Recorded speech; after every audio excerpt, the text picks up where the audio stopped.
Okay, let's get started. Moving on to Oklahoma. First of 9 challenging Big 12 football games. We will take it one at a time. Doesn't matter who's next or who is the previous one. It's all about Oklahoma. First road trip of the season. I think we last year approached these games the right way and came out with being 4-1 on the road last year. So it's not going to be a whole lot different than that as far as our approach to it. Oklahoma's we know what we're getting into. Just like anything else, we got a whole bunch of guys on our team that have been to Norman. They were on this trip 2 years ago. They've played against the Sooners for the last 3 years. They got familiarity with what they are, who they are, their personnel, what their stadium looks like. They got great tradition. They got an awesome fan base. They got a lot of things going on for them. They got great players, great coaches, and when I go back, my history with Oklahoma has always been about what they do defensively more than anything, and they look like they're as good as they've been on defense. Mike Stoops has been there for a while, coupled with Bob, who has a hand in the defense as well. That same type of scheme that they went against us last year and got about the same players that they had last year. So we know we got our work cut out for us. They're big, they're physical, they want to stop the run, have no problem playing man coverage with the talented athletes they have on the back end. Offensively, they've switched up coordinators, as everybody's well aware of. Lincoln Riley coming in from East Carolina has got a history in doing some of the same things that I've done in the past. The biggest thing with them is they got some new personnel, starting with their quarterback, who's a playmaker. Is fun to watch. Keeps it alive as good as anybody in the country. He's got a talented live arm.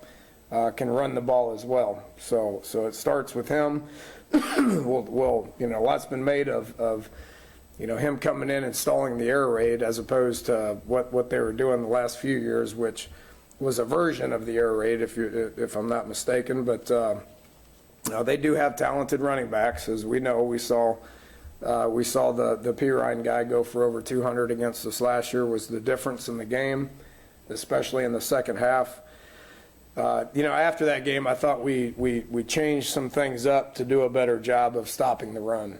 And I think we're more capable of being able to stop the run now than we were at that point with the evolution of this defense a year ago. The receivers are talented. They can make plays downfield. Sterling Shepard is as good as it gets, another senior that's made plays and is as good as any receiver in the country. Reminds me a lot of the Lockett kid from Kansas State. Same type of guy, maybe a little bit undersized, but makes plays downfield, good in the return game as well. Special teams has always been solid with them. Got a new kicker was a highly recruited guy who's one of the best ones in the country coming out of high school and has lived up to that label being put on him. He's their kickoff guy and their punt guy, which is a little bit, he's their place kicker guy and their punter, which is a little ironic. Not a lot of guys do that, but has been almost perfect. And then the return game, like I mentioned, was with the Shepard guy, and then we saw what happened last year with the Ross kid that took one back on us when we had seized all the momentum in that game a year ago and went up 7. They seized it right back with him with the kick return, so that will be something that will get addressed this week as well. So with that, we'll take some questions.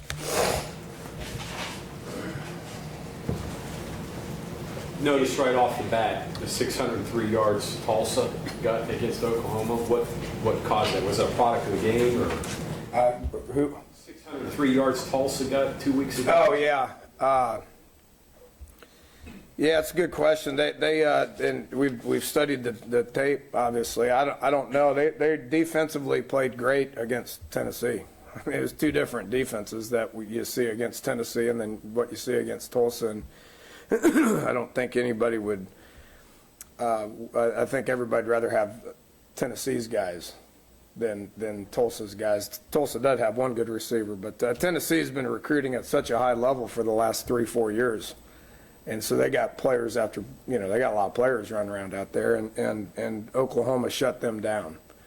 They jumped out on them early in that game and then basically kept them out of the end zone for the rest of the game for almost 3 quarters. So, did they relax? There's probably an element to that. You can say the same thing for us in our game too. Dana, their pass rush, you said your offensive line was spotty, I think, second half this past week. Are you ready for what you're going to see out of Stryker and that group? We better get ready. And going back and looking at it, I don't remember saying it was just the second half. Did I say that in the post-game deal? I don't think I did, but it wasn't very good all game. We did a poor job of pass protecting, and that's something that's been addressed with our offense. And I'm pretty anxious to get out there and work on it here for the next 3-4 hours, because getting Stryker and Neal and Tapper and a couple of those safeties coming off the edge is going to be a different speed. It was last year, and it is again this year.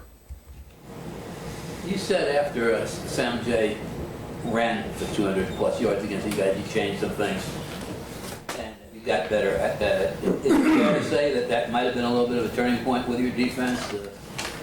Yeah, I mean, you go, and by no means have we got 100% things figured out, but we held a pretty good Georgia Southern team down, from what their rushing total normally is. We, going back looking at it last year, held TCU and Kansas State well below their average as well. So, we got more experienced guys that take more snaps in the defense are going to continue to get better at it. So I think we did a decent job against the run, other than him getting out on that one long run. Did a pretty good job against the run again this past week as well. Dana, Wellman seems like a common denominator in your red zone success. What is it about him being on the field for those situations that helps y'all get in the end zone more? He caught 2 balls. They were relatively easy balls to catch. It's all about setting up the run, not taking anything away from him. But if you set up the run and they stop the run, then you can slip things in the pass game. So it's a bunch of run pass options that we have, whether it's him, whether it's Cody, whether it's wideouts. DeKeel making that catch in the back corner of the end zone is the same thing. It's run pass options. They take away the run, then you throw it to guys that have slipped behind them.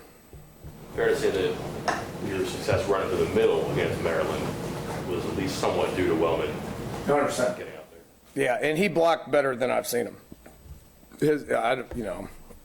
You want to write about him scoring a touchdown, then go ahead. That's fine. That's good. That's great for him. But we're a little more interested with him working good pad level and being pointed in the right direction and making sure you block the right guy and do it with great pad level and finish the block. That's way more important than him slipping into the end zone and catching an uncontested pass.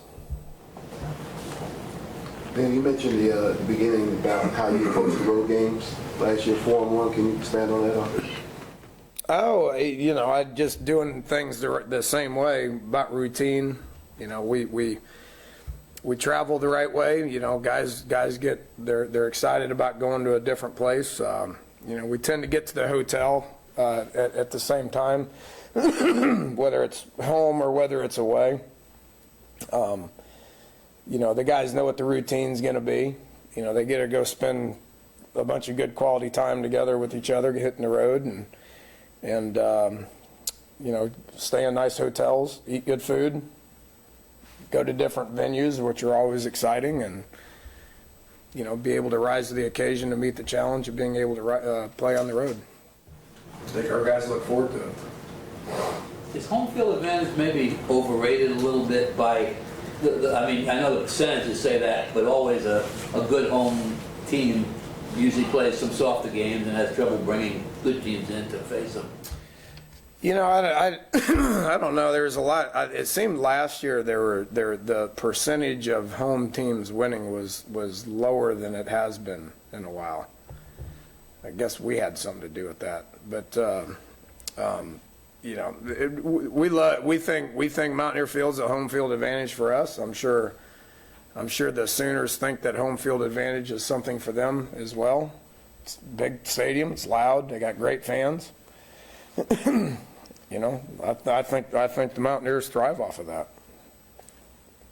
I think we're going to hit that field and be anxious to play and be excited about being there. You were talking about how you guys travel the right way. For a lot of your freshmen, you have a lot of freshmen this season, this is their first road game. How do you teach them, how do you get that in their heads, how to travel the right way?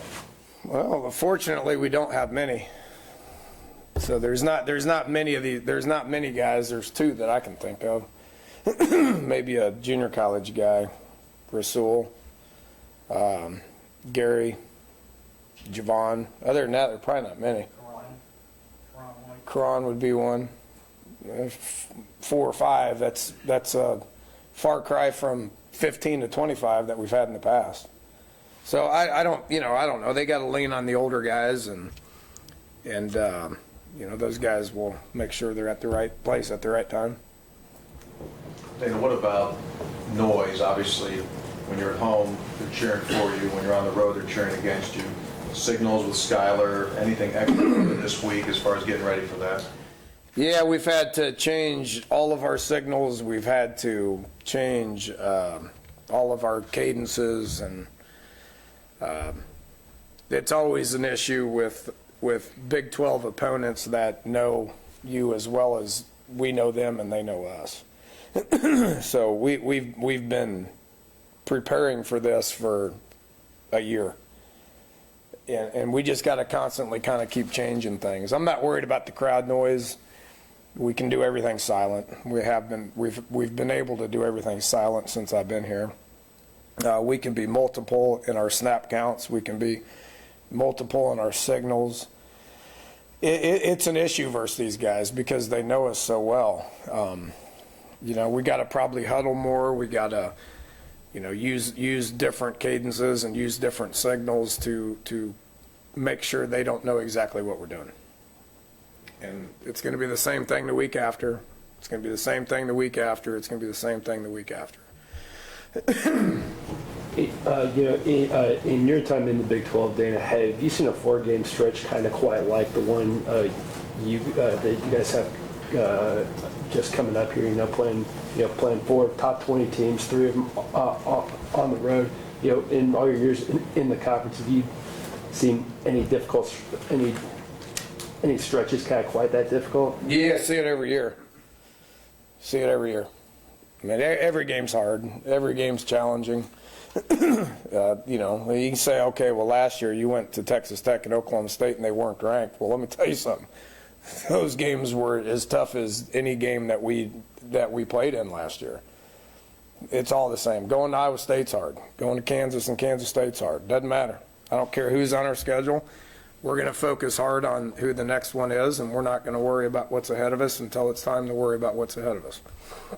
Dan, what's your relationship like with Lincoln Riley and what you've been able to do with the offense at Oklahoma? Do you see some similarities between both of you guys?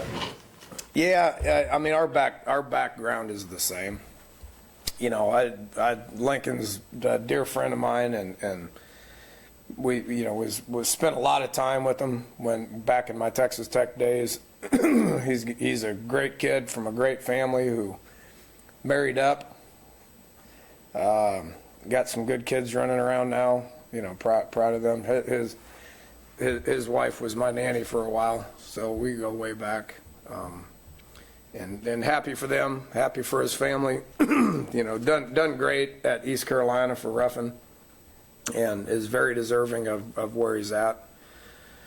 So, we'll probably sit back 20 years from now and talk about the good old days. Until then, we ain't talking. Dana, how much has he evolved the offense? You've evolved it. How has he evolved it since he's Texas Tech? In his own way, he has. In my own way, I have. Haven't been on the same staff in 8 years, so it's been a while, you know. And his probably resembles. I think what we see is going to be a constant evolution based on O-linemen getting more experience, based on staff continuity developing. You know, he's working with Cale Gundy for the first time. He's working with Bill Beedenbow for the first time in 10 years. You know, he's working with Dennis Simmons, who's another dear friend of mine.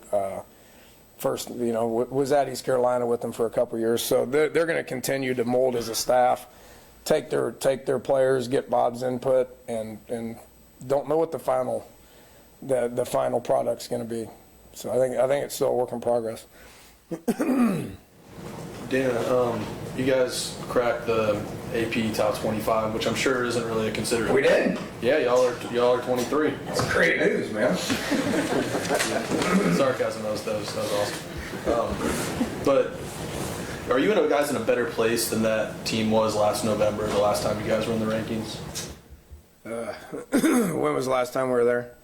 It was, I think, the second game 11 of last year. Yeah, I don't know. We're in a better place now than we have been in a while. I know that. You know, our team feels good about where we're at. Our goal was to be 3-0. You know, we cruised past the non-conference portion of our schedule and finished 3-0 to meet our goal. and anxiously awaiting Big 12 football. So our team's in a good place. We're healthy. You know, we're continuing to improve. So yeah, I think we're in a good spot. You guys got Zach a couple times last year. Sanchez, I guess Kevin White got a lot of guys here, but he also made an interception. He sort of has a boom or bust reputation. Is that just because guys get thrown at so much that they're bound to give up some plays? Yeah, he's a good player. I mean, he went toe to toe with Kevin the whole game. So Kevin got him a couple of times. He got Kevin a couple of times. You know, he's a ball hawk. He's got a bunch of interceptions. There's a lot of people that, especially with the nature of their defense, where they put those guys singled up with what's going to be a lot of good receivers in the Big 12. So he's going to get thrown out a lot just because of the nature of what they do defensively. Hopefully we have some success like we did last year, and hopefully he doesn't have as much success. Does Baker remind you of the guy you've got running around making plays at quarterback? You know, they're similar type players. They're both probably a little bit undersized. Neither one of them were recruited very hard out of what is pretty good Texas high school football. You know, both play with a chip on their shoulder and are mobile. You know, got good arms, are accurate. You know, like to play the game, both exciting. There's some similarities in the two, you know. I guess that's the appropriate way of putting that. But, yeah. Dana, the way Wendell and Russell were able to run the ball last week, is that something you feel like you can finally rely on? This running game has come around? It'd be nice. It's a lot easier to call a run play and it get 15, 20 yards than anything else. Wendell had his best game since he's been here. He was explosive out of the backfield. And again, our O-line did a good job, a relatively good job, and they did a real good job in run blocking. And with Cody and Eli, they did some good things as well. You know, we want to be able to run the ball when they're giving us the numbers to run the ball. There's going to be a lot of times this Saturday where they're going to try to take away the run. So we got to be creative to be able to figure out how we can get some protection in the run game, even if they're going to try to stop it. Dana, the non-conference stuff, it sounds like you guys have kind of tried to get out there and see what you're going to get from defenses. And just talking to some of your guys, it sounds like that's not necessarily the case in conference play. You know what they're going to do based on, I guess, familiarity of playing them. Is that necessarily the case? Do you always know what you're going to get, or do you find sometimes that they'll throw change-ups at you, similar way maybe you experience in non-conference? I don't think you ever truly know. It's part of why you game prep all week long. Watch a bunch of tape and try to come to a conclusion on what you think you're going to get. But you better have in-game adjustments if that's not exactly what you do end up getting. So, I think I got an idea what Oklahoma's going to do against us, and if they do, then we'll have a set of plays that we know we can call and attempt to execute against a pretty good defense. And if they change some things up, we better have the knowledge and the wherewithal to be able to gather that information and change what we're doing. So, there's a game prep portion of it, and there's an in-game adjustments portion of it. Yeah. We know these guys as well as we do anybody else, and they know us pretty good as well. How much of winning football is preparation, and how much is adjusting? There's the responsibility of the player that goes into it as well. It ain't all coaching. I mean, I know you guys would like it just to pin it on me most of the time if it doesn't work out, but the preparation's important. You got to know your opponent. The how you practice all week is important. Getting your guys prepared to play is our job. And then getting them prepared to play physically is our job, and their job as well. They got to take a vested interest in this as well. And then you get into the game. I mean, players got to play. We put them in position to play, and they got to get out there and they got to make plays. And then you got to communicate on the sidelines and make some adjustments, coaching wise, and then having players understanding that is there's an experience factor to that as well. I can't name percentages or any of that. With as much football as your guys have played, does it even matter that in this season that Oklahoma's had that tough game against Tennessee and you guys haven't had a competitive game in the second half? Or can you draw upon previous years' type games? Yeah, I think you can draw upon the previous years.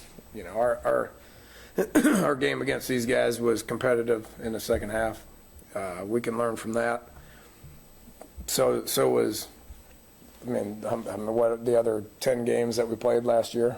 So we've got a lot of guys that have been in these games and it's football, played a lot of football.